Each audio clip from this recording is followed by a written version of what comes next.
Hindi ko kailanman inakala na matutuklasan ko ang katapusan ng aming pagsasama sa isang bukas na laptop. Kakaiba pakinggan, alam ko, pero ganun ang nangyari.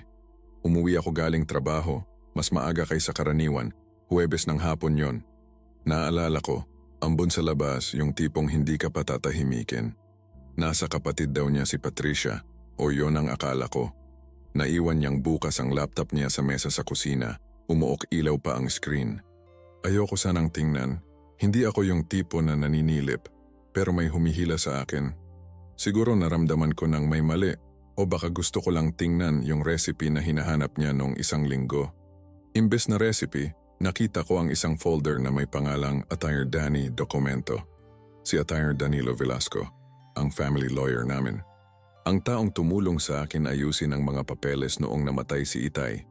Ang nag-asikaso ng testamento, ng hatian sa ari-arian, lahat ng maliliit na bagay na hindi ko alam gawin mag-isa. Binabayaran ko siya ng maayos, laging nasa oras. At si Trish ang pumupunta sa mga meeting kapag abala ako sa site. Marami akong trabaho, 3 bahay ang nire-renovate namin noon sa Maynila at sa mga karatig lugar, hindi ako makatakas sa opisina araw-araw. Binuksan ko ang unang file. Mga mensahe, kinopya galing WhatsApp sa tingin ko. Petsa, oras, lahat maayos. Kailan ba niya malalaman na tapos na tayo? Sulat ni Trish. Pasensya, mahal. Kaunti pa, magiging sayo na ang bahay at wala siyang magagawa. Hawak ko ang lahat, sagot ni Danny. Nagsimulang kumabog ang dibdib ko na parang tumakbo ako ng marapon. Nag-scroll pa ako. Nakakita ako ng mga mensaheng puno ng lambingan, mga plano, mga detalye. Binabanggit nila ang rest house sa Tagaytay, yung iniwan ni Itay sa akin. Binabanggit nila ang mga bank account, mga halaga, mga petsa. Hindi ako makahinga ng maayos. Si Trish at si Danny, ang asawa ko at ang taong pinagkatiwalaan kong mga laga sa mga interes ko. Gaano nakatagal? Kailan nagsimula? Bakit? Umiikot ang mga tanong sa ulo ko at nanginginig ang mga kamay ko habang kinokopya ang lahat ng file sa isang USB stick. Hindi ako nag-iisip, alam ko lang na kailangan ko ng ebidensya. Tapos nakita ko ang folder na may titulong Bagong Bersyon ng Testamento. Pinuksan ko. Nasa loob ang pagbabago sa huling habilin ni Itay.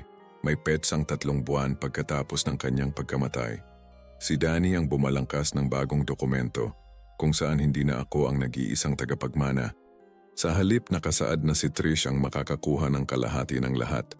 Ang bahay sa Quezon City, ang rest house, ang mga share sa construction firm na binuo namin ni Itay mula sa simula. Ang pirma sa ibaba ay kamukha ng kay Itay, pero 2 tingin mo pa lang, makikita mong hindi yon ang kanyang sulat kamay. May partikular na paraan si Itay sa pagsulat, medyo nanginginig ang pirma niya sa huling 2 taon dahil sa rayuma. Ang pirmang ito ay masyadong matatag, masyadong kampante. Kinunan ko ng litrato lahat gamit ang phone ko. Bawat pahina, bawat mensahe, bawat dokumento. Nanginginig pa rin ang mga kamay ko, pero ang utak ko ay tumatakbo ng mabilis. Malinaw na plano ni Danny na ipasok ang pekeng testamentong yon. Sa kanyang posisyon, sa kanyang reputasyon sa syudad, sino ang magdududa? Isa siyang iginagalang na tao, 40 taon sa praktis, mga kliyente mula sa buong Luzon. At si Trish, kasama ko sa loob ng 13 taon. Nagkakilala kami sa kolehiyo, nag-aral siya ng design, ako sa engineering. Ikinasal kami sa San Agustin Church, 3 araw ang handaan. Sumayaw kami sa ilalim ng mga bituin habang tumutugtog ang isang banda. Ngayon, lahat yon ay parang kasinungalingan. Bawat ngiti, bawat halik, bawat salita. Gaano katagal na niya akong niloloko? Gaano katagal na nilang pinlano ang pagnanakaw na to?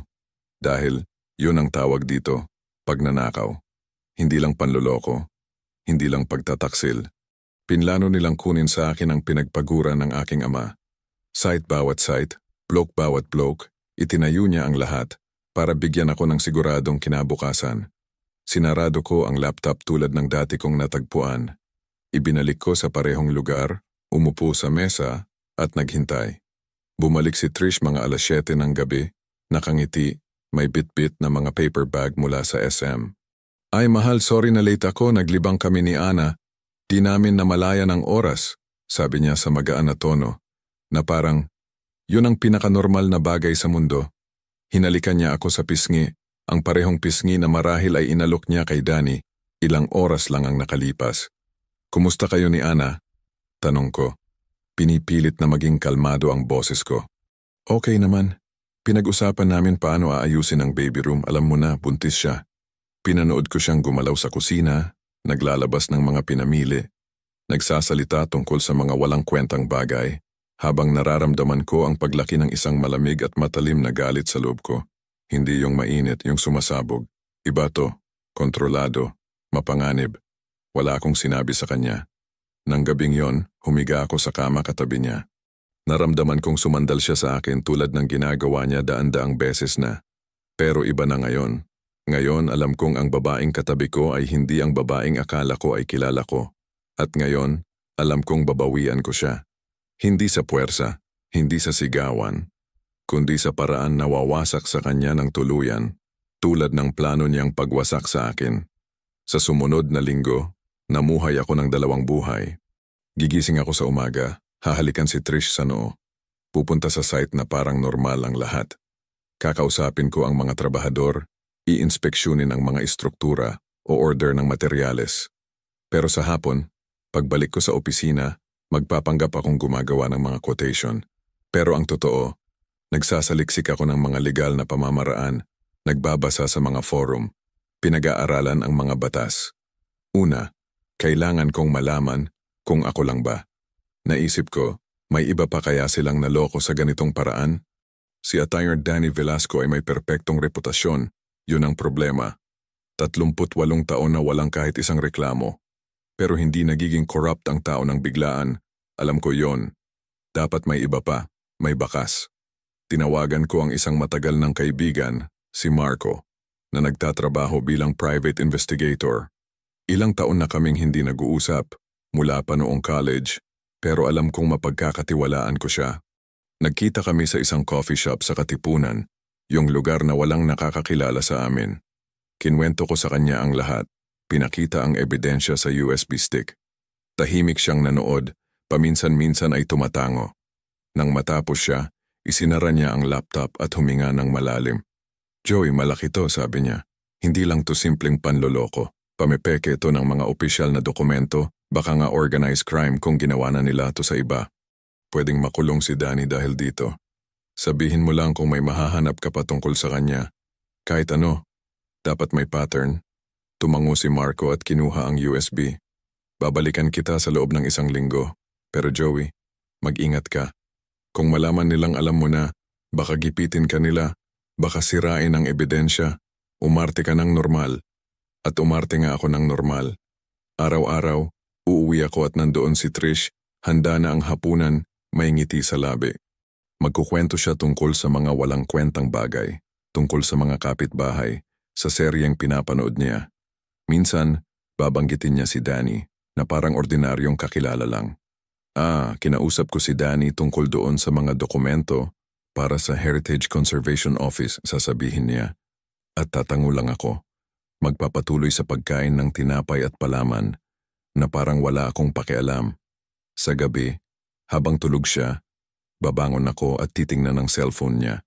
Maingat siya, binubura niya lahat, pero sa iCloud backup niya, may nakita pa akong mga mensahe. Pinasa ko kung paano nila pinaplano ang kanilang kinabukasan, kung paano nila inilalarawan ang kanilang mga pagkikita sa opisina niya pagkatapos ng trabaho, kung paano nila pinag-uusapan kung anong gagawin sa pera ko. Pinag-usapan nila ang pagbiyahe sa Paris, ang bagong apartment sa may dagat, at kung paano sila, sa wakas ay makakalaya na, sa boring na contractor na, yon, boring na contractor. Yon ang tawag niya sa akin, ang lalaking bumili para sa kanya ng kondo sa BGC na nagbayad sa pribadong ospital noong kailangan niya ng operasyon, na nagtatrabaho ng 16 na oras bawat araw para makuha niya ang lahat ng gusto niya. Boring na contractor. 1 linggo makalipas, nag-text si Marco na magkita kami sa parehong lugar. Ngayon may dala siyang isang folder na puno ng papel. Nasa loob ang buong kwento na hindi ko man lang naisip. Joey, nakahanap ako ng 2 tao na naghihinalang niloko sila ni Danny sa parehong paraan, sabi niya. Yung isa, dating kliyente niya sa Baguio, isang matanda na tinulungan ni Danny sa testamento. Nang mamatay na bago ang testamento, at ang pera ay napunta sa isang malayong kamag-anak na hindi man lang nabanggit ng matanda. Yung isa naman, isang babae mula Cebu na ang dating asawa ay nagsabing pineke ni Danny ang mga papeles sa hatian nila sa ari-arian. Walang napatunayan ng korte kasi wala siyang sapat na pera para sa magaling na abogado. Pero ibig sabihin may pattern. Meron. At may nahanap pa ako. Naglabas si Marco ng mga litrato. Si Danny at Trish ay regular na nagkikita sa loob ng 9 na buwan. May litrato ako mula sa 3 magkakaibang hotel, minsan sa Batangas, 2 beses sa Maynila sa mga tagong lugar. May eksaktong petsa ako, mga resibo. Siya ang nagbabayad, pero malamang galing sa pera mo kasi ikaw ang nagbabayad sa mga serbisyo niya bilang abogado. Tiningnan ko ang mga litrato. Nakangiti si Trish sa isa, ang kamay niya sa balikat ni Danny. Nakalugay ang buhok niya na madalas niyang gawin lang para sa mga espesyal na okasyon. Isa pang litrato ay nagpapakita sa kanilang lumalabas sa Manila Hotel, magkahawak kamay. Mukha silang mag-asawa, na parang nagmamahalan sila. Salamat Marco. Magkano ang utang ko sa'yo? Wala. Bayad ka na sa akin at yung iba naman, hindi ko na masyadong hinalungkat, mas sinwerte lang. Pero Joey, anong gagawin mo ngayon? Seryoso to. Kailangan mong pumunta sa tamang ahensya. Alam ko kung anong gagawin ko. Nang gabing yon, umupo ako sa harap ng computer at nagsulat ng isang detalyadong reklamo sa Integrated Bar of the Philippines, IBP. Inilarawan ko ang lahat. Ang pekeng testamento, ang mga pekeng pirma, ang mga ebidensya mula sa mensahe, ang mga litrato, ang mga petsa. Inattach ko lahat ng ebidensya, bawat email, bawat dokumento. Nagpadala rin ako ng kopya sa Department of Justice, DOJ. Pagkatapos, kinontak ko ang notaryo publiko kung saan ginawa ni Itay ang totoong testamento at humingi ng orihinal na kopya. Hindi ko pa rin sinasabi kay Trish. Nakatira kami sa iisang bahay na parang mga estranghero na naglalaro. Akala niya, hawak niya ako sa leeg, na ako yung tangang asawa na walang alam. At ako, bawat gabi, hihiga sa kama na alam kong sumisikip na ang bitag. Ang kailangan ko lang gawin ay maghintay. At sanay akong maghintay. Tinuruan ako ng mga buwan sa site na maging mapagpasensya. Alam mo yung kasabihan, ang taong naghahanap ng paghihiganti ay kailangang maghukay ng 2 libingan. Paano hindi ako naghahanap ng paghihiganti? Hinahanap ko ay katarungan. At ang katarungan, hindi kailangan ng libingan. Kailangan lang nito ng katotohanan at pasensya. Dumating ang sagot mula sa IBP pagkalipas ng 3 linggo. Tinawagan nila ako, pinapunta sa opisina nila.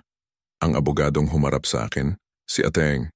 Reyes ay isang seryosong babae. Mga 50 anyos, maiksi ang buhok na medyo may puti na at matalim ang tingin. Sinuri niya lahat ng dinala ko, mabagal, maingat, parang isang siruhano na tumitingin ng x-ray bago operahan. Ginoong Roxas, ito pong dinala ninyo ay napakaseryoso, sabi niya sa wakas. Kung mapapatunayan ito, at base sa ebidensya, mukhang mapapatunayan nga, si Attorney Velasco ay hindi lang mawawalan ng lisensya, kundi mahaharap din sa mga kasong kriminal. Ang pamepeke ng testamento ay isang krimen. Mabuti. Kalmado ang boses ko, mas malamig kaysa inaasahan ko. Ano ang kailangan ninyo sa akin? Maghahanda kami ng disciplinary proceedings. Kakailanganin ninyo rin ng abogado para sa inyong panig, para protektahan ang inyong ari-arian. Maaari ba akong magrekomenda? Binigyan niya ako ng contact number ng isang abogada sa Maynila, si Atty. Ana Banzon, espesyalista sa family law at fraud. Tinawagan ko siya agad. Nang marinig niya ang kwento, naintindihan niya agad kung gaano kaseryoso ang kaso. Magsasampa tayo ng kaso para mapawalang bisa ang anumang dokumento na ginawa ni Velasco sa ngalan ninyo o ng inyong ari-arian. Hihingi rin tayo ng danyos. At Joey, tungkol sa kasal ninyo, alam ko na, annulment. Sasabihin mo ba sa kanya? Oo, pero sa sarili kong paraan. Ang sumunod na hakbang ay hintayin na simulan ng IBP ang opisyal na proseso. Alam kong ilang linggo na lang yon. Samantala, walang napapansin si Trish. O akala niya wala. Naging mas nerbiyosa siya, mas madalas tingnan ng cellphone, mas madalas pumunta sa kapatid niya, pero hindi siya kailanman naghinala na alam ko na. Ang mga taong nanloloko, hindi nila inaasahan na mabubuko sila. Akala nila matalino sila, Mas nakatataas, hindi mahuhuli. Ang pagdating ng katotohanan ay mabilis at brutal. Isang Miyerkules ng umaga, mga 9:09, ipinatawag si Danny sa opisina ng IBP. Pagdating ng tanghali, kumakalat na ang balita sa mga legal circle sa Maynila. Isang malaking investigasyon laban sa isa sa mga pinakarespetadong abogado sa lungsod. Binalita na yon ng mga dyaryo kinabukasan. Kilalang abogado sa Maynila, iniimbestigahan dahil sa pamepeke ng dokumento. Nakasulat sa Inquirer. Hindi muna nila binanggit ang pangalan, pero alam na ng lahat. Nalaman ni Trish mula sa isang kaibigan na nagtatrabaho sa korte. Tumawag ito sa kanya, umiiyak, sinabing may malaking problema si Danny. Pinanood ko siyang mamutla habang nakikinig kung paano nagsimulang manginig ang mga kamay niya. Anong ibig sabihin niyan? Hindi ko maintindihan? Anong investigasyon? Sigaw niya sa telepono. Nang matapos ang tawag, humarap siya sa akin.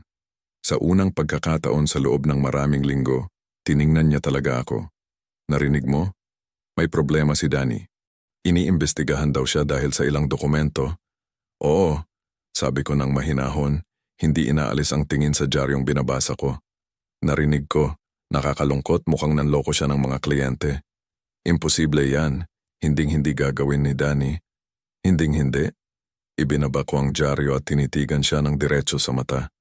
Trish, paano ka nakakasiguro? Baka naman mas malapit kayo sa isa't isa kaysa sa inaakala ko.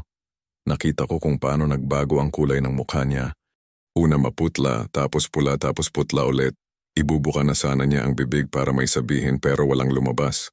Alam niya, sa sandaling yon alam niyang alam ko na. Joey, ako, wag na lang. Tumayo ako, kinuha ang susi ng kotse. Tatawagan ka ng abogada ko. Huwag mo akong tatawagan, huwag kang lalapit sa akin. May kukuha ng mga gamit mo at dadalhin kung saan mo man gusto. Pero aalis ka sa bahay na to. Joey, parang awa mo na, pwede nating pag-usapan to. Pag-usapan ng alin? Yung 9 na buwan mong pakikipag-date sa abogado natin? Yung plano ninyong nakawin ang mana ko kay Itay? Yung pagtawag mo sa aking boring na contractor sa mga text ninyo habang nagpapakapagod ako para maging maginhawa ang buhay mo? Hindi tumaas ang boses ko. Nanatiling kalmado, kontrolado, na mas malala pa kaysa sa pagsigaw. Nasa akin ang lahat ng ebidensya, Trish. Lahat. Bawat text, bawat litrato, bawat dokumentong pineke ninyo. Nasa IBP na ang lahat. Nasa DOJ na ang lahat. Napaupo siya sa silya na parang pinutulan ng mga paa. Anong ginawa mo? Ginawa ko lang na mangyari ang katarungan. Wala nang iba, wala nang kulang. Umalis ako ng bahay at hindi na bumalik. Tumira ako sa kapatid ko ng 1 buwan habang inaayos ang annulment. Sinubukan ni Trish tumawag, mag-text, nakiusap na mag-usap kami. Inignore ko lahat. Hindi niya deserve kahit isang salita mula sa akin. Nawalan ng lisensya si Danny sa loob ng 2 buwan. Nagdesisyon ang IBP na sa 3 kaso, napatunayang nameke siya ng dokumento, minanipula ang mga kliyente, at kumilos laban sa Code of Ethics. Ginutay-gutay ng media ang reputasyon niya. Mula sa respetadong abogado, naging manloloko, sulat nila. Bumagsak ang law firm niya. Isa-isang nagsampa ng kaso ang mga kliyente niya. Narinig ko, kinailangan niyang ibenta ang kondo niya para makapagbayad ng danyos. Si Trish nawalan ng lahat. Sa annulment, minimum lang ang nakuha niya dahil napatunayan ng mga abogado ko na kasabwat siya sa tangkang panloloko. Hindi niya nakuha ang rest house, hindi niya nakuha ang parte sa kumpanya. Wala siyang nakuha kundi ang mga personal niyang gamit. Ang huli kong balita, nakatira siya sa isang maliit na apartment sa Cubao, nagtatrabaho sa isang call center. Hindi na sila magkasama ni Danny. Mukhang ang pag-ibig na binuo sa panloloko ay hindi mabubuhay kapag nawala na ang pera. Ako naman, nagpatuloy sa buhay. Inayos ko ang rest house sa Tagaytay at ginawa kong paupahan. Lumago ang kumpanya. Ponekad, kapag gabi na, naiisip ko kung pwede bang naging iba ang nangyari. Pero naalala ko ang lahat ng plano nila, lahat ng kasinungalingan, lahat ng sandaling tinitingnan niya ako sa mata habang nagsisinungaling. At alam kong ginawa ko ang dapat. Hindi nila ako nasira. Sinubukan nila pero nabigo sila. At pinakita ko sa kanila na ang boring na contractor ay marunong magtayo hindi lang ng bahay, kundi pati ng katarungan. Bawat bloke. Kung sinusubaybayan ninyo ang kwentong ito, mag-subscribe sa channel, Mag-iwan ng like at mag-comment kung ano ang tingin ninyo sa lahat ng nangyari. Interesado akong malaman ang opinyon ninyo.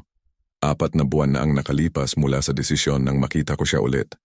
Nasa Greenbelt ako bumibili ng bagong drill para sa trabaho at nandoon siya sa may entrance na parang hinihintay ako.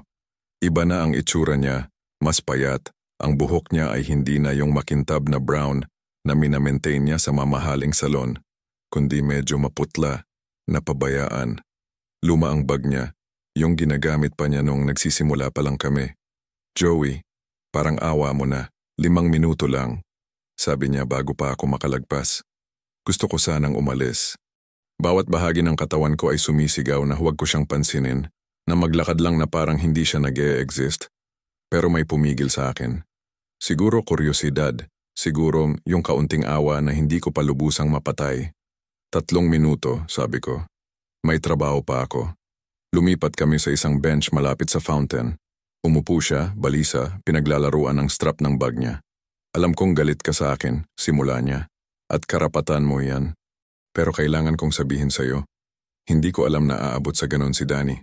Akala ko kontrolado ang lahat, na hindi ka masasaktan. Na hindi ako masasaktan? Halos matawa ako. Trish, pinlano ninyong nakawin sa akin ang lahat ng iniwan ni Itay. Paanong hindi yun makakasakit? Sabi niya sa akin, hindi mo raw malalaman na magmumukhang legal ang lahat, na may sapat ka pa ring matitira para hindi mo mapansin. Na hindi ko mapansin na ninakawan ako ng kalahati ng mana ko? Umiling ako. Talaga bang akala mo ganun ako katanga? Tumahimik siya nakatingin sa sahig. Hindi naman yun dahil sa pera nung una. Alam kong hindi ka maniniwala pero totoo. Tayong dalawa. Lumayo na tayo sa isa't isa. Palagi kang nasa site, gabi ka na umuwi, laging pagod, laging abala. At si Danny nandoon siya nakikinig sa akin, kinakausap ako. At yun ba ang dahilan para lokohin mo ako ng 9 na buwan? Para magplano kayo ng panloloko? Hindi, walang makakapagbigay katwiran doon. Nagsimulang tumulo ang luha sa mukha niya. Dati, siguro aabutin ko yon para punasan, para patahanin siya. Ngayon, malamig ko lang siyang tinitingnan. Nawala sa akin ang lahat, Joey. Trabaho, kondo, lahat ng kaibigan. Kahit si Mama, halos hindi ako kinakausap. Sabi niya, kahiya-hiya raw ako sa pamilya. Okay, wala na akong ibang masabi. Nawala si Danny. Nung nawalan siya ng lisensya, tumigil na siyang tumawag. 2 beses ko siyang pinuntahan, sabi niya ayaw na niya akong makita. Sinira ko raw ang buhay niya. Kayo ang sumira sa sarili ninyo. Siniguro ko lang na makakamit ang katarungan. Alam ko, at deserve ko ang lahat ng to. Pero Joey, tiningnan niya ako ng desperadong tingin. May pinagsamahan tayo. 13 taon. May ibig sabihin yon, diba? Meron, dati. Tumayo ako mula sa bench. Tapos na ang 3 minuto. Pakiusap, sabihin mo lang. Mapapatawad mo pa ba ako? Huminto ako, nag-isip sandali. Hindi ko alam, Trish. Siguro balang araw hindi ko na mararamdaman tong pait kapag naiisip kita. Siguro. Pero ang magpatawad, hindi ko alam kung paano. Hindi mo lang sinira ang puso ko. Sinubukan mong nakawin ang buhay na itinayo ng ama ko. Hindi yun basta-basta pinapatawad. Umalis ako bago pa siya makasagot. Mula sa salamin ng isang tindahan, nakita ko siyang nakaupo pa rin sa bench, nakasubsob ang mukha sa mga kamay. May parte sa akin na naawa. Maliit na parte. Pero ang mas malaking parte, yung nakaligtas sa lahat ng to, alam na nakuha niya ang nararapat sa kanya. Nang gabing yon, pumunta ang kapatid kong si Tomas sa akin. Nakatira ako sa isang bagong kondo sa Quezon City, moderno, maliwanag akin. Walang alaala, walang litrato ni Trish sa pader, walang mga libro niya sa estante. Nagdala siya ng sunmig at pizza, galing Shakey's. Narinig kong nakita mo si Trish, sabi niya, habang binubuksan ang beer. Paano mo nalaman? Nasa Greenbelt si Maria, nakita siyang umiyak sa bench. Nahulaan niyang nandun ka bago yon. Sinubukan niyang humingi ng tawad. Magkwento na nalito lang siya, na minanipula siya ni Danny. Tapos wala. Sinabi ko sa kanya ang totoo, na deserve niya lahat ng nakuha niya. Uminom ako ng beer. Bakit naman ako maawa? Naawa ako na nawalan ako ng 13 taon sa isang kasinungalingan, yun lang. Tumango si Thomas. Ipagmamalaki ka ni Itay. Yung paraan ng pag-ayos mo, Walang sigawan, walang drama, puro katarungan lang. Bigla kong naalala si Itay. Paano kaya siya magre-react kung nalaman niya?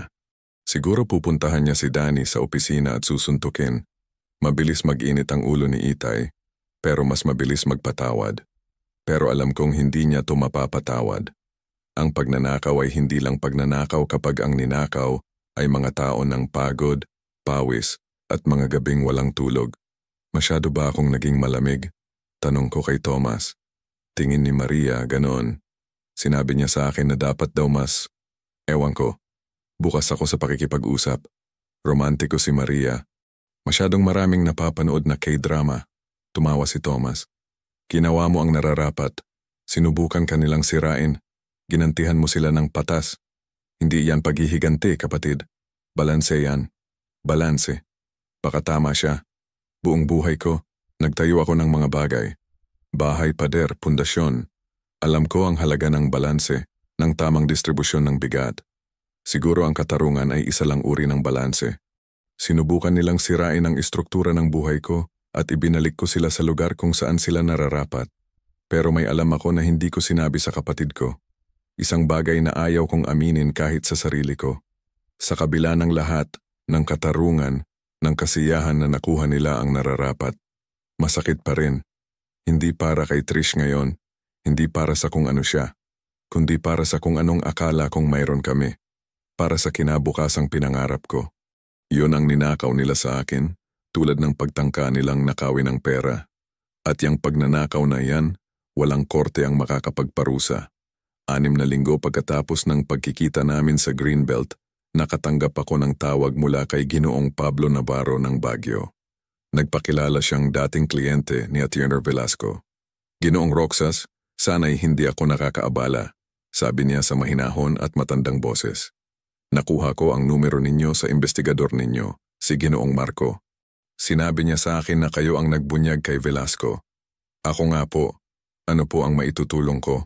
Gusto ko lang magpasalamat. Nanginig ang boses niya. Ang tatay ko, si Ante Navarro, namatay 2 taon na ang nakalipas. Iniwan niya sa akin ang testamento sa pamamagitan ni Danny. Pero nang basahin ang testamento, nakita kong kakaiba ang pagkakahati ng pera at ari-arian. Hinati sa aming magkapatid at sa isang kaibigan daw na hindi man lang nabanggit ni Itay. Nagdemanda ako pero wala akong pera para sa malalaking abogado. Natalo ako sa korte. Ikinalulungkot ko pong marinig yan. Pero pagkatapos ng reklamo ninyo, pagkatapos mag-imbestiga ang IBP, muling binuksan ang kaso ko. Ikinumpara ang sulat kamay sa testamento sa mga tunay na dokumento ni Itay. Pineke pala. Lubusan. Yung kaibigan na yon ay kabit pala ni Danny noon. Narinig ko siyang ngumiti sa telepono. Nabawi ko ang lahat. Ang bahay, ang rest house, ang mga account. Lahat. At yun ay dahil nagkaroon kayo ng lakas ng loob na ireklamo siya. Hindi ko alam ang sasabihin. Ginoong Navarro, ako po ay... Sinalba ninyo ang mana ko, kaya ako tumawag, para magpasalamat. At para sabihin pa ang isa, 6 na tao pa ang tumawag sa akin na dating kliyente ni Danny. Lahat sila, naghihinalang niloko rin sila. Bumubuo kami ng grupo, idedemanda namin siya ng sabay-sabay. Gusto ko lang malaman ninyo na hindi kayo nag-iisa. At nagsimula kayo ng isang avalanche. Pagkatapos naming mag-usap, umupo ako at sinubukang iproseso ang impormasyon. 6 na tao. 6 na pamilya na malamang ay niloko ni Danny sa loob ng maraming taon. Ilan pa kaya ang hindi man lang nakakaalam na inakalang nagbago lang ng isip ang mga kamag-anak nila bago mamatay? Gaano karaming pera ang dumaan sa mga kamay niya sa ganoong paraan? Kinabukasan, nakatanggap ako ng email mula sa isang babae sa Cebu, si Jasmine Mariano. Sumulat siya ng mahabang mensahe. Inilalarawan kung paano raw tinulungan ni Danny ang tatay niya sa annulment, 10 taon na ang nakalipas. Pagkatapos ng annulment, mas malaki ang nawala sa tatay niya kaysa inaasahan. Bahay, kotse, ipon. Palaging sinasabi ni Itay na magaling na abogado si Danny. Pero minalas lang talaga, sulat niya. Pero ngayon, pagkatapos kong mabasa ang tungkol sa kaso ninyo sa dyaryo, naiisip ko na baka hindi malas ang problema. May magagawa pa kaya pagkatapos ng ganito katagal na panahon? Pinasa ko sa kanya ang contact ni Ate Ana Banzon. Sinabi ko na wala akong maipapangako, pero sulit na subukan. Nang gabi ring yon, tumawag si Ana. "Joey, alam mo ba kung anong nangyayari?" Sabi niya sa excited na boses. "Tumatanggap ako ng mga tawag mula sa mga tao sa buong Luzon at Visayas. Lahat sila kliyente ni Danny o pamilya ng dati niyang kliyente. Lahat pare-pareho ang hinala. Ang taong to, may sistematikong operasyon sa loob ng maraming taon. So hindi lang pala ako? Hindi, ikaw lang ang pinakabagong target. At ikaw lang ang sapat na matalino at matapang na magreklamo. Joey, baka kailanganin mong tumistigo sa 5 pang kaso. Problema ba yon? Walang problema. Kung makakatulong ako sa kanilang makuha ang katarungan, testi-testigo ako kahit ilang beses pa. Sa loob ng sumunod na mga buwan, naging parang public figure ako sa mga legal circle. Tinawag ako ng mga dyaryo na ang taong nagpabagsak sa korap na abogado, na medyo OA, pero hindi ko na itinama. Tumistigo ako sa 4 na magkakaibang paglilitis. Bawat beses, kinuwento ko ang nangyari. Paano ko natuklasan ang ebidensya, paano ko kinalap ang materyales, paano ako nagreklamo sa IBP. Sa isa sa mga paglilitis na yon, nandoon si Danny. Unang beses kaming nagkaharap mula nang mangyari ang lahat. Mukha siyang wasak. Lukot ang kanyang suit, hindi ahit, maputi na at numinipis ang buhok. Pagpasok ko sa courtroom, tiningnan niya ako ng may pinaghalong galit at desperasyon. Hindi ko siya tiningnan pabalik. Hindi niya deserve kahit yon. Sinubukan ng abogado niyang patunayan na may personal akong vendetta, na ang mga ebidensya ko ay kinuha sa konteksto, na lahat ay hindi pagkakaunawaan. Pero nang makita ng hukom ang mga orihinal na pekeng dokumento, ang mga text, ang mga litrato, ang mga resibo sa hotel, ang mga bank statement na nagpapakita ng mga kahinahinalang transaksyon, malinaw na ang lahat, iisa ang desisyon. Si Danny ay nahatulan ng 3 taong pagkakakulong para sa maraming kaso ng pamepeke ng dokumento at pandaraya. Wala si Trish sa paglilitis. Narinig ko sa mga dati naming kaibigan na lumipat siya sa isang baryo malapit sa Bulacan. Nakatira sa tiyahin niya, may ginagawang accounting. Iniiwasan niya ang Maynila hanggat maaari. Ang mga taong nakasama niya noong kasal pa kami, yung mga tinatawag niyang kaibigan, lahat sila iniwan siya noong pumutok ang iskandalo. Ganun talaga ang buhay. Kapag nasa itaas ka, lahat mahal ka. Kapag bumagsak ka, walang nakakakilala sa'yo. Isang gabi, nakaupo ako sa rest house sa Tagaytay. Tapos na ang renovation. Magandang puting pader, bagong terrace na may tanawin ng lawa, modernong kagamitan. Pinapaupahan ko sa mga turista sa Airbnb. Maganda ang kita. Nakaupo ako sa terrace na may hawak na baso ng alak. Pinapanood ang paglubog ng araw sa likod ng Bulkang Taal. Tumunog ang cellphone ko. Hindi rehistrado ang numero. "Hello? Ginoong Roxas?" Boses ng babae bata. "Ako po si Leah Velasco. Anak po ako ni Danny." Tumalon ang puso ko. Hindi ko alam na may anak si Danny. Nakikinig ako. Alam ko po ang ginawa ng tatay ko. Alam kong nagkasala siya. At humihingi po ako ng tawad. Tumawag po ako para humingi ng paumanhin para sa kanya. Dahil hinding-hindi niya yon gagawin. At para sabihin sa inyo, salamat po sa pagpigil sa kanya. Hindi ko alam kung gaano pa karaming tao ang nasaktan niya kung hindi dahil sa inyo. Bumigay ang boses niya sa huli. Bata pa siya, siguro mga 20 anyos, at pasan niya ang kasalanan ng kanyang ama. "Leah," sabi ko ng dahan-dahan, "wala kang responsibilidad sa ginawa ng tatay mo. Huwag mong pasanin yan. Pero tatay ko po siya. At alam na ng lahat kung sino siya. At anak ka niya. Pero hindi ikaw siya. Tandaan mo yan." Nag-usap pa kami ng mga 20 minuto. Kinwento niya kung paano sinira ng katotohanan ng pamilya nila. Kung paano nag-file ng annulment ang nanay niya. Kung paano siya tumigil sa pag-aaral ng law dahil hindi niya makayanan ang mga komento ng mga kaklase niya. Nakikinig ako. Nag-aalok ng simpatsya kung saan ko kaya. Nang magpaalam kami, may na-realize ako. Hindi lang si Danny at si Trish ang biktima ng mga ginawa nila. May domino effect, isang bilog ng sakit na kumakalat. Pero may alam pa akong iba, na kung mabibigyan ulit ng pagkakataon, gagawin ko pa rin ang parehong bagay. Dahil ang katarungan ay hindi lang tungkol sa pagpaparusa sa may sala. Ang katarungan ay tungkol sa pagprotekta sa mga inosente. At kung may natutunan man ako dito, yun ay ang pananahimik ay tumutulong lang sa mga nang-aapi. Isang taon na ang nakalipas mula sa hatol nang ma-realize kong kaya ko na ulit huminga. Walang drama, walang biglaang revelasyon habang nasa beach o bundok. Isang umaga bumangon lang ako, nagtimpla ng kape at napagtanto kong wala na yung bigat sa dibdib ko. Yung sikip na sumama sa akin ng maraming buwan. Yung pakiramdam ng pagkakanulo at galit na gumigising sa akin ng 3:00 ng madaling araw, nawala na. O kahit papaano naging kaya ng dalhin. Maayos ang takbo ng kumpanya. Nakakuha kami ng malaking proyekto. Ang renovation ng isang lumang mansyon sa Subic para sa isang Amerikanong investor. Isang taong proyekto, maganda ang bayad, interesante ang trabaho. Kumuha ako ng 2 bagong tauhan, isang batang arkitekto na si Mark at isang bihasang maestro de obra na si Mang Jun. Pareho silang tapat na tao, masisipag, yung tipo na pwede mong kasamang magtayo ng hindi nag-aalala na lolokohin ka. Ang rest house sa Tagaytay ay naging isang maliit na success story. Ang mga review sa Airbnb ay napakaganda. Nagiiwan ng papuri ang mga bisita, bumabalik. Isang pamilya mula sa Germany ang 3 beses nang bumalik. Sabi nila, pangalawang tahanan na raw nila yon. Napuno ako ng tahimik na pagmamalaki na ang isang bagay na pinagpaguran ng aking ama ay nagbibigay na ngayon ng saya sa iba. Nakita ko si Trish ng isa pang beses, nagkataon lang, sa isang gasolinahan sa Slex.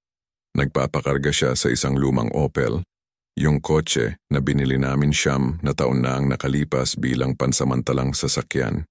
Mukha siyang pagod pero mas kalmado kaysa huling pagkikita namin. Nakatali ang buhok niya, nakaordinaryong maong at t-shirt. Nagtama ang aming mga mata. Hatio sa mokrenuti otici, alinesto mes priachilo. Siguro yung panahon, siguro yung katotohanan na hindi ko na nararamdaman yung dating pait. Lumapit ako. Hi Trish? Joey? Mukha siyang nagulat. Hindi ko inaasahan. Kumusta ka? Nabubuhay. Nagtatrabaho sa accounting ng isang maliit na kumpanya sa Bulacan. Walang espesyal pero maayos ang sahod. Mahina ang boses niya, kontrolado. Narinig ko ang tungkol sa pagkakakulong ni Danny. Oo, deserve niya. At deserve ko rin lahat ng nangyari sa akin. Tiningnan niya ako ng diretso ngayon. Walang desperadong pakiusap tulad ng dati. Wala ako rito para humingi ng tawad. Alam kong hindi ko yun deserve. Pero gusto kong sabihin na araw-araw nagsisisi ako. Hindi dahil sa mga nawala sa akin, kundi dahil sa kung sino ako noon. Hindi ko alam ang sasabihin kaya tumango na lang ako. Nakikita kong maayos ka na. Nabasa ko sa dyaryo yung tungkol sa mansyon sa Subic. Palagi ka namang magaling sa trabaho mo. Salamat. Tumayo kami sa isang awkward na katahimikan. Tapos kinuha niya ang nozzle ng gas. Kailangan ko nang umalis. Pero Joey, sana balang araw makahanap ka ng taong karapat-dapat sa'yo. Totoo yan. Umalis siya bago ako makasagot. Pinanood ko siyang umalis, pumasok sa kotse at dahan-dahang magmaneho palabas. At sa unang pagkakataon, naramdaman ko, hindi pagpapatawad. Hindi ako sigurado kung yun. Pero parang pagtanggap na bahagi yun ng buhay ko. Isang masakit na bahagi, pero isang bahagi na may itinurong mahalaga sa akin. Isang buwan makalipas, sa site ng mansyon, nakilala ko si Isabel. Siya ang interior designer na kinuha ng investor para sa mga huling detalye. 35 anyos, matalino, direkta, may kakaibang sense of humor at walang pasensya sa kalokohan. Noong una kaming mag-usap, nagtalo kami tungkol sa kulay ng pader. Boring ang beige, sabi niya. Klasiko ang beige, sagot ko. Ang klasiko ay ibang salita lang para sa boring. Sa huli nag-compromise kami sa isang warm gray at pagkatapos nagkayayaan kaming magkape para pag-usapan yon. Ionda na vechero. Tapos, na-realize ko na mas madalas na akong tumatawa kaysa sa mga nakaraang buwan. Alam ni Isa ang nakaraan ko. Nabasa niya ang lahat sa dyaryo tulad ng lahat sa industriya ng construction. Isang araw matapos ang isang buwan naming paglabas, tinanong niya ako ng diretso. Ginawa ka ba nilang bitter sa pag-ibig? Hindi ko alam. Naging tapat ako. Siguro konti. Siguro mas maingat lang ako kaysa sa nararapat. Naiintindihan ko. Pero Joey, hindi ko pwedeng akuin ang ginawa niya. Ang kaya ko lang sagutin ay yung mga ginagawa ko. At ang ginagawa ko tapat. Maniwala ka man o hindi, desisyon mo yan. Pinaniwalaan ko siya. Hindi agad, hindi nang buo. Pero dahan-dahan, araw-araw, kape-kape, kwentuhan. Natutunan ko na may mga tao palang hindi nagsisinungaling, hindi na mamanipula, na sila talaga yung sinasabi nila. Si Isa ay isa sa mga taong yon. Na-miss ko si Itay sa lahat ng to. Madalas kong isipin sa gabi kung anong sasabihin niya, paano siya magre-react. Siguro tatapikin niya ako sa balikat sa magaspang niyang paraan at sasabihin, "Anak ng, pinakita mo sa kanila kung sino ang boss. Aonda bidodao, osbil niya. Pero huwag mong kalimutang mabuhay. Mahalaga ang katarungan pero hindi yan ang buhay." At tama siya. Mahalaga ang katarungan. Kailangang makamit. Pero hindi yon ang buong buhay. Ang buhay ay yung bagong proyekto na to. Si Isa na nagpapatawa sa akin. Ang rest house na puno ng bisita, ang mga trabahador na nagtitiwala sa akin, at ang mga umaga na gumigising akong walang bato sa dibdib ko. Nasa kulungan si Danny, si Trish ay nabubuhay sa sarili niyang mundo ng pagsisisi. Ako, nandito, nagtatayo ng mansyon, nagtatayo ng kinabukasan, nagtatayo ng bago. Ni Sam Zaboravio. Siguro hinding-hindi, pero hindi na ako minumulto nito. Minsan napapadaan ako sa coffee shop kung saan kami unang nag-date ni Trish. Ibang kapihan na ngayon, bagong may-ari, bagong atmosphere. At naiisip ko, perpektong metapora yon. Nawala na ang luma, dumating na ang bago. At okay lang yon. Ganoon gumagana ang buhay, ginigiba ang sira at nagtatayo ulit. Kung nag-e-enjoy kayo sa kwentong ito at gusto ninyo pang makarinig, mag-subscribe sa channel, i-click ang like at sabihin sa akin kung anong tingin ninyo sa lahat ng nangyari. Mahalaga sa akin ang opinyon ninyo.